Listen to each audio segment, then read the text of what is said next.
જય અંબા, જય ખંભલાઈમાં. આજે 1 જૂન 2026 અને સોમવાર અને બપોરે લગભગ 2:20 થવા આવી છે. ખંભલાઈમાં નિજ મંદિર ઓફિસમાં અમે બધે બેઠા છીએ અને જે કંઈ પણ જગદંબાએ પ્રેરણા કરી કે આપણે જે 2027માં જાન્યુઆરી મહિનામાં શ્રી મહાશક્તિ ખંભલાઈમાં મહાકાલ મૃત્યુંજય કોટી રુદ્ર મહાયાગ કરવાના છીએ. આપણે ખબર છે કે પોસ્ટપોન કરીને ડિસેમ્બરમાં લઈ ગયા છે. બીજું કોઈ કારણ નથી.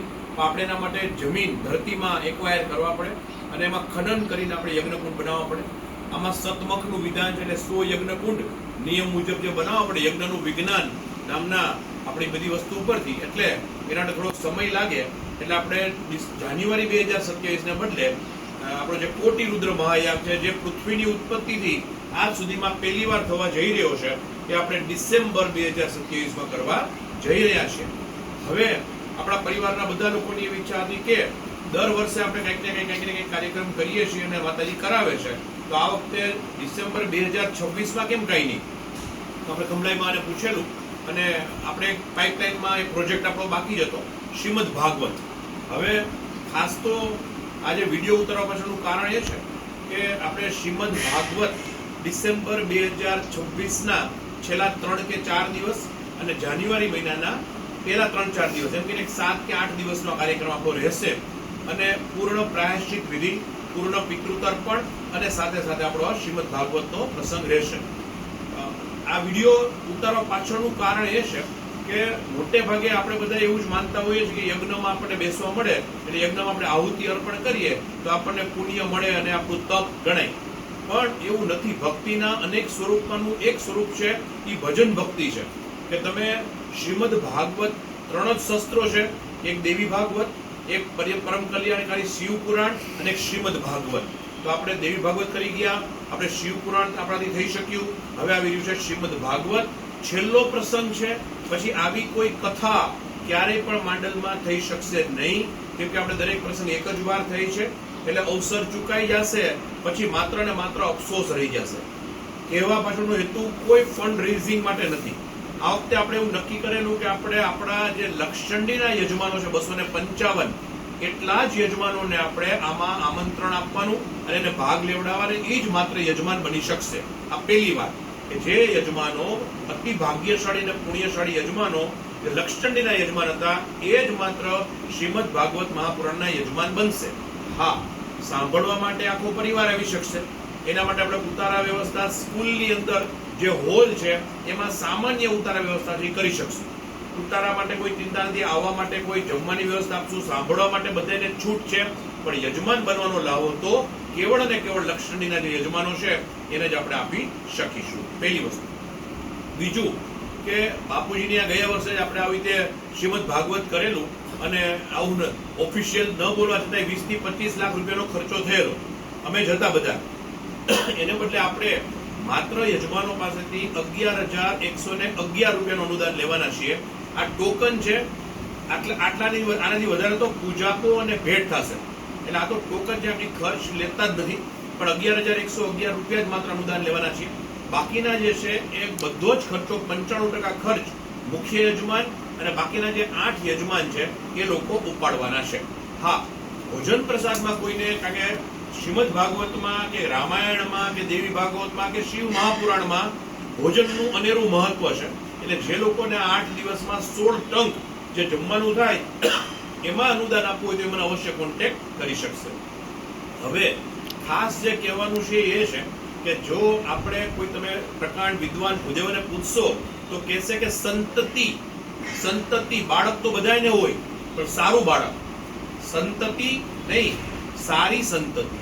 સંપત્તિ તો બધા ડોન હોય એની પાસે હોય છે, પણ સારી સંપત્તિ કે જે ધન માર્ગ, પૈસા સારા માર્ગમાં, પુણ્યના માર્ગમાં, એવા માર્ગમાં વપરાય. હોસ્પિટલમાં ના જાય, કોર્ટ કેસમાં ના જાય, એવી જગ્યાએ આપણા પૈસાઓ ન જાય, સારા માર્ગે વપરાય તો સારી સંતતિ અને સારી સંપત્તિ કેવળ અને કેવળ 2 જ વ્યક્તિ આપી શકે. એક પિતૃદેવ અને એક આપણી કુળદેવી. આપણા કુળદેવીના સાનિધ્યમાં થઈ રહ્યું છે. કદાચ તમારામાંથી ઘણા લોકોએ પોતાના ઘરે શ્રીમદ ભાગવત પોતાના પિતૃઓના સદગતિ અર્થે કરેલું હશે, પણ એ નિવાસસ્થાન હતું આ 51 શક્તિપીઠના સાનિધ્યમાં તળાવની અંદર તીર્થક્ષેત્ર અને આપણી કુળદેવીની હાજરીમાં આપણી કુળદેવી જ સાક્ષી પૂરશે પિતૃઓને કે હા ભાઈ મારી હાજરીમાં જ તમારા સંતાનોએ આવું શ્રીમદ ભાગવત મહાપુરાણ કર્યું છે.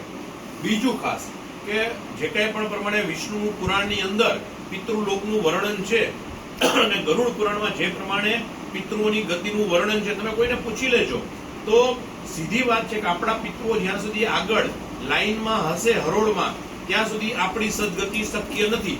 કેમ કે એમાં કોઈ પેલા આગળ ક્રોસ કરીને આગળ વહી જાય એવું થઈ શકતું નથી.